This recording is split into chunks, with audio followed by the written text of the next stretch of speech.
दुखो दधि में रुक्मणी, दुखो दधि में इधर रही है झूल, वाह वाह इधर रही। कैसे हरि को पा सकूं, कैसे हरि को पा सकूं, नहीं समय अनुकूल, नहीं समय। दुखो दधि में रुक्मिणी इधर रही है झूल, कैसे हरि को पा सकूं, समय नहीं अनुकूल। इधर दुख रूपी सागर में रुक्मिणी झूल रही है, बड़ी रुक्मिणी जी दुखित है। और अब मैं कैसे करूं, क्या कोई बात रुक्मिणी के समझ में नहीं आ रही है। और इस तरफ में आतुला हुआ है भ्रात तो करने को अन्याय, आया है शिशुपाल भी मेरा कौन सहाय। मेरा भाई तो अन्याय करने के लिए बिल्कुल तुला हुआ है, शिशुपाल भी सेना लेकर के आ गया। अब मेरा सहाय कौन है, मेरे लिए क्या इंतजाम है। ऐसे रुक्मिणी एकांत में बैठी बैठी बड़ी दुखित हो रही है। इतने में आई भुआ, इतने में बोली देख उदास, वाह वाह बोली क्यों बेटी दुखित बनी, क्यों बेटी दुखित, क्यों खोया विश्वास, क्यों खोया। इतने में आई भुआ बोली देख उदास, क्यों बेटी दुखित बनी, क्यों खोया विश्वास। रुक्मिणी एकांत में बैठी दुखित है। इतने में बुआ जी वहां आई। बुआ ने देखा तो रुक्मिणी का चेहरा देखा गमगीन। अरे बोला बेटी क्या बात है, इतनी उदासीन तू, अरे तूने अपने हृदय का विश्वास भी खो दिया लगता है।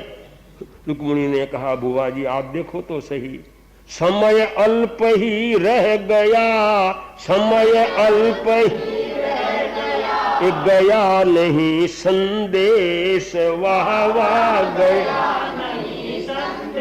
दर्शन भी प्राणेश के, दर्शन भी लगते कठिन विशेष, लगते कठिन। रुक्मिणी ने कहा समय बहुत कम रह गया है, अभी तक तो द्वारका हमारा संदेश भी नहीं पहुंचा। अब इतने कम समय में कब संदेश पहुंचे, कब वो यहाँ आए। मुझे लगता है कि मेरे जीवन में प्राणेश के दर्शन भी मुझे नहीं होंगे। और ऐसा अंत में होगा कि ये लोग जब जबरदस्ती करने मेरे पर आएंगे तब मुझे आत्महत्या का ही सहारा लेना पड़ेगा। इसके सिवाय दूसरा कोई रास्ता मुझे दिखाई देता नहीं है। कोई सहारा हो ऐसा मेरे ख्याल में नहीं आ रहा है। ऐसे रुक्मिणी ने कहा तो बोली भुआ व्यर्थ ही मन में, बोली भुआ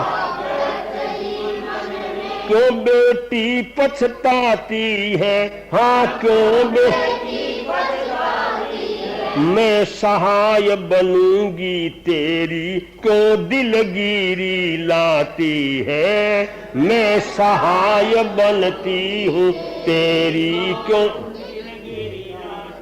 लिख तू पत्र द्वारकापति को, लिख तू पत्र द्वार मैं झटपट पहुंचाऊंगी, हाँ मैं झटपट उद्यम से बनता है सब कुछ बेड़ा पार लगाऊंगी, उद्यम से बनता है सब कुछ बेड़ा पार लगा। मनमानी करने वाले, मनमानी अभिमानी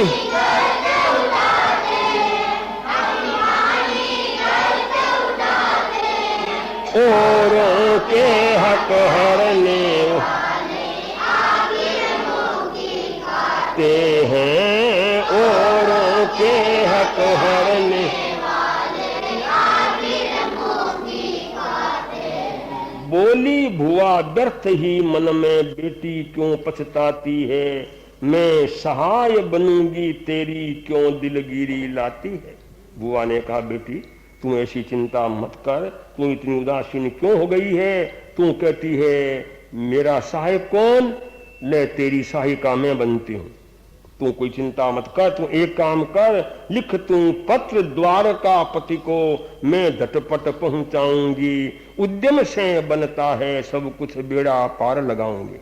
तेरा काम क्या है कि द्वारकापति को जो संदेश देना है, जो पत्र लिखना है, वो काम तो तेरा, और द्वारका तक कैसे उसको पहुंचाना ये काम मेरा। बस तू चिंता मत कर, तेरा काम अगर तेरे हाथ से हो जाए तो इसलिए देख पाकर ऐसा आश्वासन, पाकर कन्या उत्सुकता लाती है, कन्या उत्सुकता लाती है। नहीं समय एकांत लिखूं कब, फिर सशंक बन जाती है।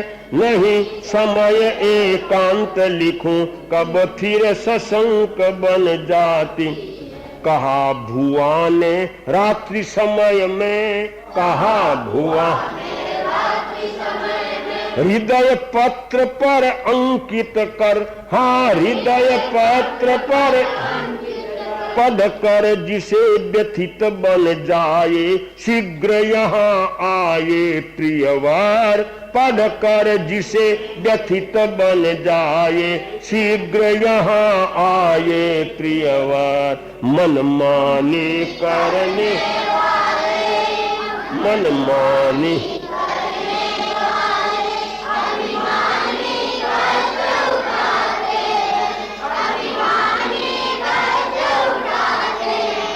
औरों के हक हरने ते हैं, और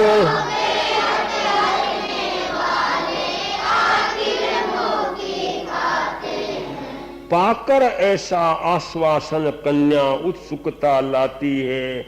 नहीं समय एकांत लिखूं कब, फिर सशंक बन जाती है। बुआ ने आश्वासन दिया, कन्या के मन में कुछ माने आशा बनती है। फिर कहा बुआ जी ब्याह का तो घर, इतने मेहमान आ रहे बाहर बाहर के, अब मैं कब लिखूं, एकांत का समय ही नहीं मिलता है। और कहीं लिखते लिखते कहीं बात का किसी को औरों को पता लग जाए तो बड़ी समस्या खड़ी हो जाएगी, इसलिए समय कहाँ मिल सकता है। बुआ ने कहा बेटी जब रात को सारे सो जाए ना, जब एकांत समय में अपने महल में बैठ करके ऐसा पत्र लिख कि तेरे दिल की जो भावना है वो उसमें बिल्कुल अंकित हो जाए, और ऐसी माने हार्दिक प्रेममयी भावना कि उसको देखते ही वो उनका दिल फौरन माने ऐसा नहीं, इसकी सहायता हमें करनी चाहिए, वो फौरन यहाँ आ जाए, ऐसी भावना का तेरा लिखा हुआ संदेश होना चाहिए। ऐसी सारी बात बुआ ने समझा दी। अब सोचती है एकदम हृदय में अब क्या लिखना और क्या संबोधन करना, और कई प्रकार के मन में माने आंदोलन पैदा होते हैं। विविध भावना वो के बादल, विविध भावना मन में चक्र लगाते हैं, हाँ मन में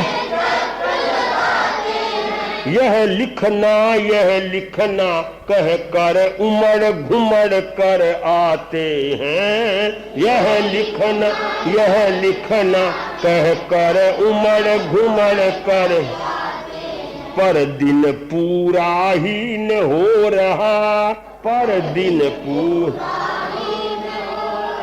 क्या रवि की गति मंद हुई, हाँ क्या रवि की गति मंद, घड़ी खड़ी क्या देख रही है, चल चल क्यों निष्पन्द हुई, घड़ी खड़ी क्या देख रही है, चल चल क्यों निष्पन्द, मन माने करने, मन माने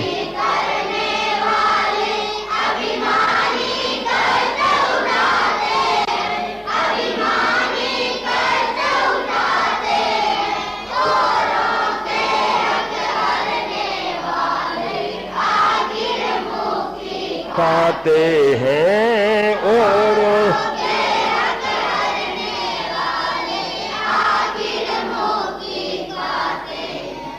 विविध भावनाओं के बादल मन में चक्र लगाते हैं। यह लिखना कह कर उमड़ घुमड़ कर आते हैं। विविध प्रकार के संकल्प, कई भावनाएं, ये लिखना है, ये बात आवश्यक है, ये सब तो आना ही चाहिए। कई बातें सोच रही है, पर आज का दिन क्या हो गया रुक्मिणी जी के बड़ा लंबा लगता है कि दिन पूरा ही नहीं होता। अभी तो 1 ही नहीं बजी, अभी 2 ही नहीं बजी। अरे क्या सूरज की चाल ही क्या बंद हो गई क्या? घड़ी आगे चलती ही नहीं है। क्यों लंबा दिन लगता है ना कि दिन पूरा हो रात हो तो लिखूं, इसलिए दिन ही उसको बड़ा ऐसा मालूम होता है। ऐसे करते करते छाई रात दवात निकाली, छाई रात कागज और कलम लेकर, हाँ कागज और विजनालय में बैठी कन्या एक अनोखा साहस धर। विजनालय में बैठी कन्या एक अनोखा साहस, हृदय धड़कने लगा एकदम, हृदय कर में भी कंपन छाया, हाँ कर में क्या कुछ लिखूं सजद स्वांत में, भय भी प्रतिभासन पाया। क्या कुछ लिखूं सलज स्वांत में, भय भी प्रतिभासन पाया। मन मानी करने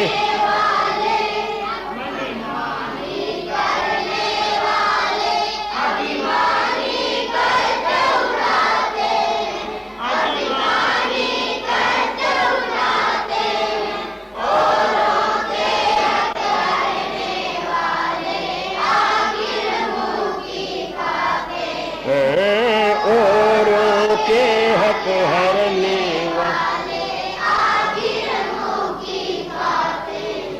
छाई रात दवात निकाली कागज और कलम लेकर, विजनालय में बैठी कन्या एक अनोखा साहस धर। रात हो गई और 9 बजे का समय हुआ, सब सोने वाले मेहमान सो गए।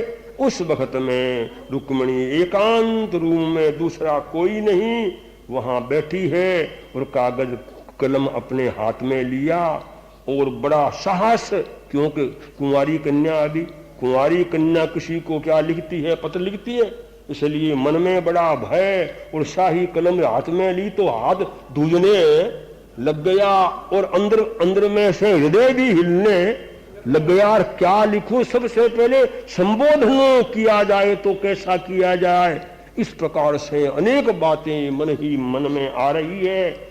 आखिर हिम्मत धार कर, आखिर हिम्मत किया लेख प्रारंभ, वाह वाह किया लेख मानो हार्दिक भाव का, मानो हार्दिक भाव दिग्दर्शन निर्दम्ब, दिग्दर्शन निर। आखिर हिम्मत धार कर किया लेख प्रारंभ, मानो हार्दिक भाव का दिग्दर्शन निर्दम्ब। आखिर में रुक्मिणी ने हिम्मत की और वो जो लिया था हाथ में पत्र, उसको लिखना शुरू किया। मानो ऐसा पत्र वो लिखती है जो हृदय की भावना थी, उसका प्रत्यक्ष वो दिग्दर्शन था, उसमें कहीं दंभ का नाम नहीं, जैसी स्थिति थी। अब देखो वो पत्र क्या लिखती है, वो आपको आज तो नहीं सुनाया जाएगा, ये तो कल ही वर्णन आने वाला है और रात रात रुक्मिणी जी को ही दी जाए आ जाती। दरिया में खुद को जिंदगी का मजा तूने पाया नहीं, जिंदगी का मजा प्रेम दरिया में खुद को बहाया नहीं, प्रेम दरिया में खुद को देह का प्रेम सच्चा कहाँ प्रेम है, देह का प्रेम सच्चा कहाँ प्रेम, प्रेम आत्मा से करना सही प्रेम है, प्रेम आत्मा से करना। गीत प्रभु प्रेम का तूने गाया नहीं, गीत प्रभु प्रेम तूने गाया नहीं, जिंदगी का मजा तूने पाया नहीं, जिंदगी का प्रेम दरिया में खुद को बहाया नहीं, प्रेम दरिया जिंदगी का मजा तूने पाया नहीं, जिंदगी का मजा तूने पाया नहीं। तू रहा दौड़ता बस यही के लिए, तू रहा दौड़ता बस यही के लिए, धन रहा जोड़ता बस यही के लिए, धन रहा जोड़ता बस यही के लिए, जो कमाना था वह धन कमाया नहीं, जो कमाना था वह धन कमाया नहीं, जिंदगी का मजा तूने पाया नहीं, जिंदगी का मजा प्रेम दरिया में खुद को बहाया नहीं, प्रेम दरिया में खुद को जो प्रकट है नहीं सूक्ष्म भी भेद है, जो प्रकट है नहीं सूक्ष्म भी भेद, समझ पाता न तू बस यही खेद है, समझ पाता न तू बस यही खेद है, हाय अज्ञान पर्दा हटाया नहीं, हाय अज्ञान पर्दा जिंदगी का मजा तूने पाया नहीं, जिंदगी का प्रेम दरिया में खुद को बहाया नहीं, प्रेम जिंदगी का मजा तूने पाया नहीं, जिंदगी का मजा तूने पाया नहीं। संत कहते हैं अब भी जरा ध्यान दे, संत कहते आर्षवाणी को चंदन जरा स्थान दे, आर्षवाणी को चंदन जरा स्थान दे, फिर न कहना कि मुझको जताया नहीं, फिर न कहना कि मुझको जताया, जिंदगी का मजा तूने जिंदगी का मजा तूने प्रेम दरिया में खुद को बहाया नहीं, प्रेम दरिया में खुद को जिंदगी का मजा तूने पाया नहीं, जिंदगी का मजा तूने पाया नहीं। एकांत में अपने हृदय की भावना का एक बिल्कुल स्पष्ट दिग्दर्शन हो ऐसा पत्र लिखना प्रारंभ किया। हे हृदय सर्वस्व, हे प्राणेश सब संकट हरो, हे हृदय सर्वस्व, हे प्राणेश सब संकट हर, असहाय अबला की बिनती पर ध्यान धर करुणा करो। असहाय अबला की बिनती पर ध्यान धर करुणा कर। सर्वस्व अर्पण कर चुकी हूँ आपके ही नाम पर। सर्वस्व अर्पण कर चुकी हूँ आपके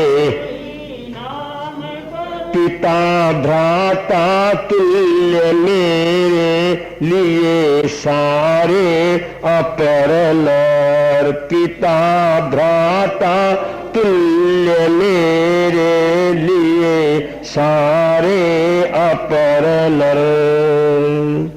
हे हृदय सर्वस्व, हे प्राणेश सब संकट हरो। असहाय अबला की विनती पर ध्यान धर करुणा करो। संबोधन किया, हे मेरे हृदय के सर्वस्व, हे प्राणेश, आप मेरे पर करुणा करो और मेरे संकट का हरण करो। मैं असहाय हूँ, अबला हूँ। विनती सुनकर और मेरे पर आप दया दृष्टि करो। क्यों? सर्वस्व अर्पण कर चुकी हूँ आपके ही नाम पर। मैंने जो कुछ मेरा सर्वस्व है, सब कुछ है, वो मैंने आपके नाम पर अर्पण कर दिया है। मेरे लिए संसार में जितने और आदमी हैं वो मेरे पिता के समान है या भाई के समान है। सब कुछ जो है वो मैंने आपके नाम पर समर्पण किया है। अन्याय करने के लिए भाई उतारू हो रहा। अन्याय करने के लिए भाई उतारू। पिता का अपमान कर मानी मनुजता खो रहा। पिता का अपमान कर मानी मनुजता। दुष्टमति शिशुपाल भी बारात लेकर आ गया। दुष्टमति शिशुपाल भी बारात लेकर। वह न चाहती है मुझे यह भेद यद्यपि पा गया। वह न चाहती है मुझे यह भेद यद्यपि पा गया। अन्याय करने के लिए भाई उतारू हो रहा। पिता का अपमान कर मानी मनुजता खो रहा। मेरा भाई है वो अन्याय के ऊपर उतर गया है और उसने अपने पिताजी का अपमान किया और मानवता को खोने के लिए वो तैयार हो रहा है। इधर वो जो शिशुपाल है वो बारात लेकर के आ गया है। यद्यपि उसको इस बात का पता लग चुका है कि ये कन्या मुझे चाहती नहीं, फिर भी जबरदस्ती यहाँ पर वो शादी के लिए आ चुका है। अब स्थिति यह है न शंका नियत तिथि तक बलात् ब्याहेंगे मुझे। शक्ति का उपयोग कुकर अपनी बनाएंगे मुझे। इसमें संदेह नहीं है। जो माने माघ की तिथि अष्टमी आ रही है उस समय के ऊपर वे मेरे साथ में जबरदस्ती माने जबरदस्ती मेरी शादी शिशुपाल के साथ में करने की उन लोगों ने ठान रखी है। और वो उनको कोई चिंतन नहीं कि ऐसा अन्याय नहीं करना चाहिए। और मेरे पिताजी वो रह गए हैं चुप, वो कुछ भी नहीं बोलते हैं। जो कुछ हो रहा है वो हो रहा है। वो तो केवल साक्षी भाव से हर वस्तु को देखे ही जा रहे हैं, वो बोलते हैं नहीं। तो ऐसी स्थिति में अब सहारा आपका मेरे लिए है रह गया। अब सहारा आपका मेरे लिए, हंत विपदा से घिरी हूँ एक चारा रह गया, हंत विपदा से घिरी हूँ एक चारा, कर्तव्य अपना मान कर प्रियवर बचाओ, अब मुझे कर्तव्य अपना मान कर प्रियवर बचाओ, अब मुझे दुष्ट को देकर सजा अपनी बनाओ, अब मुझे दुष्ट को देकर सजा अपनी बनाओ। हम तो इस समय में अब सहारा आपका मेरे लिए है रह गया, हंत विपदा से घिरी हूँ एक चारा रह गया। तो ऐसी स्थिति मेरे ऊपर बीत रही है, मेरे लिए एक आपका सहारा, इसके सिवाय दूसरा मेरा कोई भी चारा है नहीं। आप इसलिए अपना कर्तव्य मानकर आप मेरी सुरक्षा करो, मुझे संकट से बचाओ। और अगर आपने मेरी संभाल नहीं ली, नियत तिथि तक आपने यदि खबर मेरी ली नहीं, सूर्य बनकर कमलने को यदि विकस्वर की नहीं, तो मरण ही शरण देगा नाथ निश्चित मानना, नहीं अन्यासित रहेगी रुक्मिणी सुत मानना। जो माने ब्याह की शादी की तिथि है, वहां तक अगर आपने मेरी संभाल नहीं ली, मेरी खबर नहीं ली, तो आप यही समझ लेना कि तो मुझे शरण कौन देगा, मरण देगा। भी मौत के शरण में मैं जाऊंगी, और जगह कहीं भी मैं जा नहीं सकती, किसी के साथ मेरा संबंध हो नहीं सकता।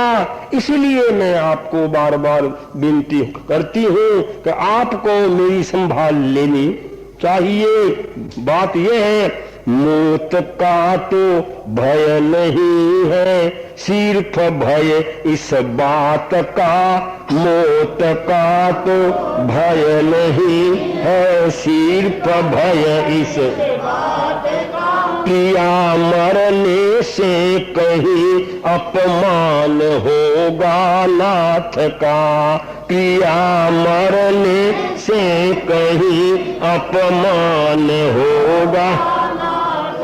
व्यथित नारी मर गई वे क्यों कृपा लाए नहीं, व्यथित नारी मर गई वे क्यों कृपा लाए नहीं, क्षत्र कहलाते प्रिया के लिए क्यों आए नहीं, क्षत्र कहलाते प्रिया के लिए क्यों आए नहीं।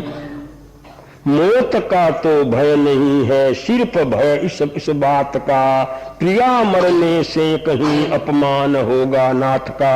महाराज मुझे मौत का भय नहीं है, मुझे इसी बात का भय है कि मैं आपकी प्यारी हूँ, मेरी मौत हो जाएगी तो आपका अपमान होगा, आपकी संसार में एक बात होगी कि इतने बड़े वो दयालु और वो माने बड़े उद्धारक, उन्होंने अपने शरण में आने वाली की सुरक्षा की क्यों नहीं की, ये बात संसार में होगी महाराज। इसलिए आपको जल्दी में जल्दी यहाँ आपको पहुंचना है, और मेरे जो ऊपर जो संकट के बादल छा रहे हैं उनको हटाना है। इस प्रकार रुक्मिणी ने जो अपनी हृदय की भावना थी उसमें लिखी। और महाराज मैं आपके सामने व्यक्त हो क्या पत्र पर कितना हृदय में प्रेम है, व्यक्त हो क्या पत्र पर कितना हृदय में,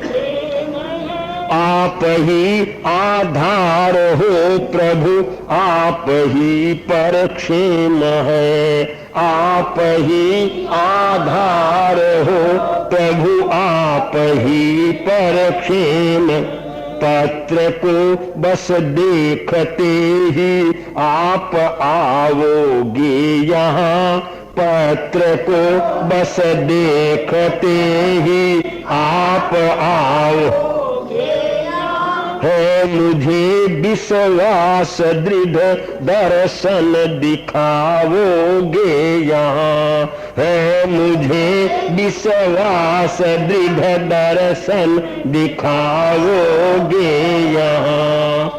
अव्यक्त हो क्या पत्र पर कितना हृदय में प्रेम है, आप ही आधार हो प्रभु, आप ही परक्षेम है। मेरे हृदय में आपके प्रति कितना प्रेम है, इस छोटे से पत्र में, कागज में वह जाहिर नहीं हो सकता, वह व्यक्त किया नहीं जा